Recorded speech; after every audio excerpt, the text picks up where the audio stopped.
मित्रांनो, तुम्ही कधी विचार केलाय का वादळात वीज पडली की ती बहुतेक वेळा झाडांवर आणि माणसांवरच का पडते? आकाशात एवढी मोठी जागा असताना वीज नेमकी त्यांनाच कशी सापडते? आज आपण यामागचं सायन्स अगदी सोप्या भाषेत समजून घेणार आहोत. वीज म्हणजे आकाशात तयार होणारी एक प्रचंड इलेक्ट्रिक डिस्चार्ज असते. ढगांमध्ये पॉझिटिव्ह आणि निगेटिव्ह चार्ज तयार होतात. जेव्हा हा चार्ज खूप वाढतो तेव्हा तो जमिनीकडे झेप घेतो आणि त्यालाच आपण वीज पडली असं म्हणतो. झाडं उंच असतात आणि वीज नेहमी सर्वात जवळचा व सोपा मार्ग निवडते. म्हणून उंच झाडं विजेसाठी टार्गेट बनतात.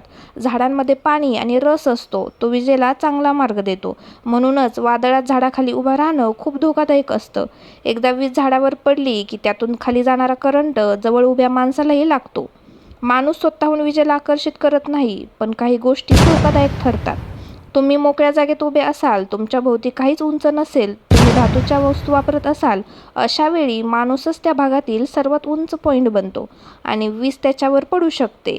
तुम्ही सुरक्षित राहण्यासाठी झाडाखाली उभे राहू नका, मोकळ्या मैदानात उभे राहू नका, धातूच्या वस्तूंपासून दूर राहा. शक्य असेल तर घरात किंवा गाडीत आश्रय घ्या.